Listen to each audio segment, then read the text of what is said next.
So, the most recent Rematch beta just got done this weekend, and let's be honest, it was an absolute banger.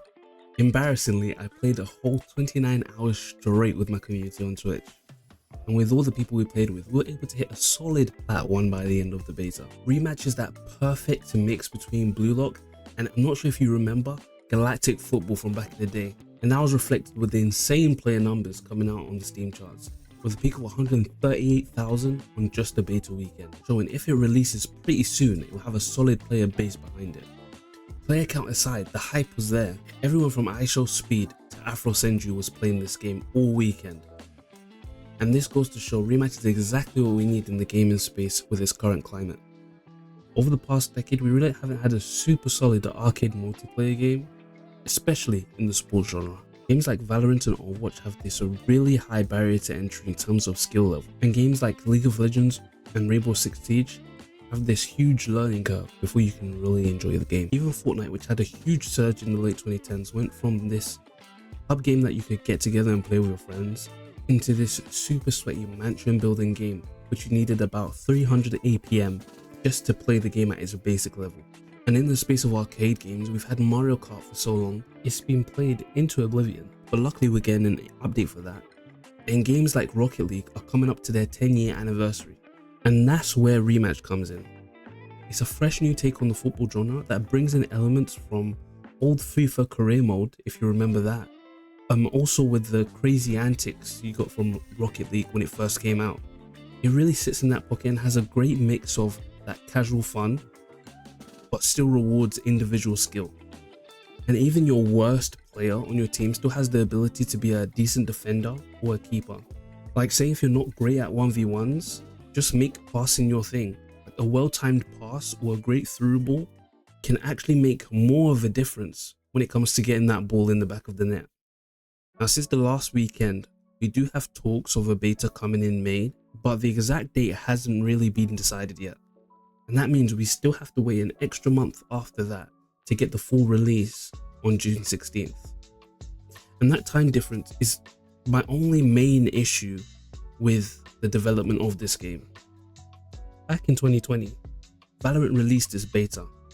Riot were able to see that they had the player base, the numbers, the hype, and the growing community to push their release of their game earlier than it was planned before. Riot were in exactly the same situation Slowclap is in today, with a slightly lackluster scene when it came to the multiplayer shooter genre. And what did they do? They pushed up the release of Valorant months in advance.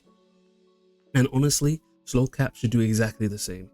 Right now, they have the wind on their backs, a higher player count with 138,000 on PC alone. Now imagine that added PS5 and Xbox on top, and a passionate community to support them, with some YouTube creators getting hundreds and thousands of views on videos to do with Rematch. In a gaming industry where games can rise to the top in the space of a week and fall the next, Slowclap really need to take the opportunity they have right in front of them. Now look at Black Myth Wukong, or take a look at Dragon Ball Z Sparking Zero. When was the last time you guys actually heard anything about those games? Slow updates and lack of progression is what ends games. Check out Marvel Rivals. Every couple of weeks they're releasing something new and fresh and keeping their community alive. But I do think there's a couple of things that need to be sorted out before the game is released. When goalkeepers catch the ball, and even when they go outside of the box, sometimes they're still able to hold onto the ball, get up and still keep close possession. I think that does need to be punished a little bit more, and maybe if a keeper does reach outside of the box, they then release the ball out slightly, so then they just can't keep possession, and it makes it so keepers have to be a bit more diligent when it comes to their dives. Another thing is back passing. When it's coming to the last couple of seconds of the game, teams that are in the lead can literally pass back and forth between the goalkeeper, and every time that they do, the keeper can pick the ball right back up, and the enemy team has no ability to take the ball out of the keeper's hands. Yes, the keeper is forced to drop it eventually, but there should be a cap on how many times a player can pass back to the keeper and then pick it up straight away. And now the pricing of the game.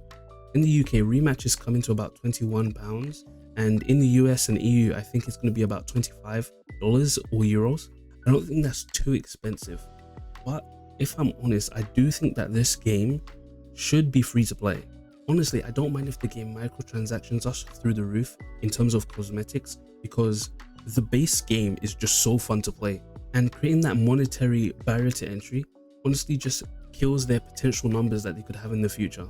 Or they could do the Rocket League approach, where you purchase the game when it first comes out, like I did, then do a deal with either PlayStation or a deal with Xbox Game Pass, and then people can get it through those means. Like within every friend group that you probably played with this beta, there's probably going to be one friend, and you might even be that friend, who can't fork out the cash to drop on this game when it comes out. And by the time that they do have that pocket change, the hype and your friend group's desire to play might have moved on to something else.